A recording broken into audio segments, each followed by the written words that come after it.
Diving into the book of Ephesians, Paul, the apostle, wrote this book, and it's one of my favorite books in the Bible. It's a book about maturity. It's a book about order, bringing order to your life. It's a book about deepening your relationship with God. It's a book about understanding that once you give your life to Jesus, there's so much more. This was a book written to recent people that had just encountered Jesus, and it wasn't just written to the Ephesians, at least that's what scholars say, because if you read the original manuscript, when he opens up the statement of who it's to, the word Ephesus is left out. So it's written to a whole bunch of believers in a whole bunch of different communities, as well as the believers at Ephesus. And while he's writing this book, Paul the apostle is actually in prison. It's believed that this is his first imprisonment in Rome, one of many, but it's the first of many times in prison. He's on house arrest, and so he's most likely at times maybe in some form of chain or bond, but he can't leave, and he's on house arrest, and yet he's still encouraging the church. This is what I know to be true. When you need encouragement, you need to sow encouragement. When you need more time, you need to sow time into people. That's how the kingdom works. When you need help, you need to serve more. If you need finances, you need to sow more. That's the kingdom. That's kingdom life. It's backwards.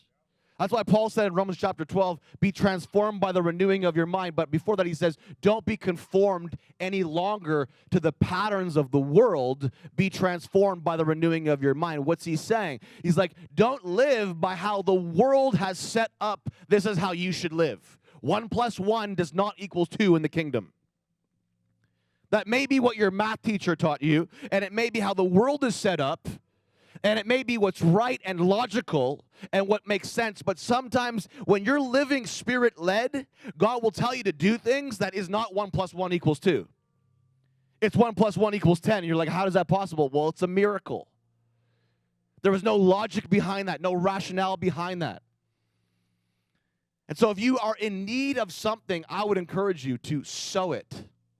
Sow it into somebody else. Sow it into your atmosphere. Give. When I say sow, give. Put seed down somewhere. The very thing that you are in need of, give away. And you watch what God does with it. Ephesians chapter 4, verse 1.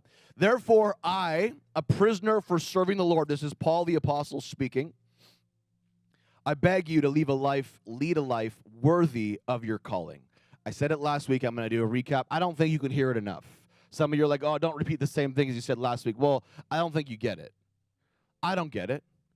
And I speak it. I'm constantly having to remind myself over and over again. Because we go through stuff, right? We can't hear the word enough. Here's the truth. You cannot hear the word enough. You cannot hear the truth enough. You cannot hear encouragement enough. Have you ever been like, stop encouraging me to somebody? Stop telling me how awesome or amazing I am in your life. Or no one really does that. You may say it. It's called false humility. Because really, it's encouraging, right? Are you hearing this right now? I had someone say to me one time, I don't want to encourage you too much because I don't want to blow up your head. I'm like, well, don't encourage me then. Because I don't know about you, but the God that I know actually is the most encouraging person I've ever met. And he'll deal with my head if it blows up too big. There's a big difference between flattery and encouragement. Flattery will blow up your head. Flattery will feed your ego. But true, sourced from God encouragement will strengthen your soul and mature your spirit, man. Ephesians chapter 4, verse 1, therefore I, a prisoner for serving the Lord, beg you to lead a life worthy of your calling. I'm in prison, and I want you to live a life that matches the price tag that God has placed on your life.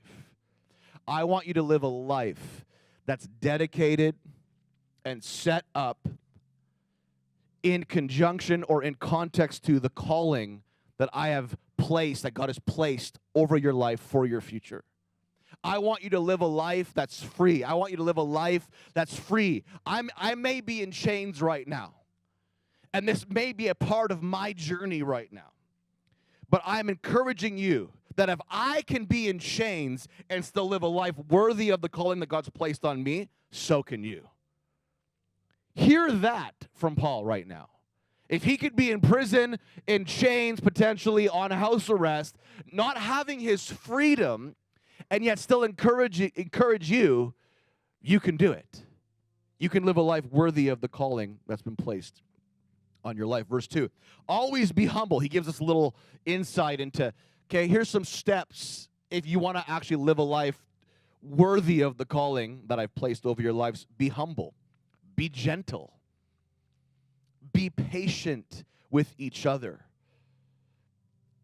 Making allowance for each other's faults because of your love. This is really a relationship message. This is a community message. This is a marriage message. This is a parent to son to daughter message. This is a son to grandmother, grandfather. I mean, it's any relationship that you may have. This is a message for you, because you can't live life without relationships. And in the context of relationships, he says, be humble, gentle, be patient with each other, because also you can't actually live a life worthy of your calling without relationships. You know that?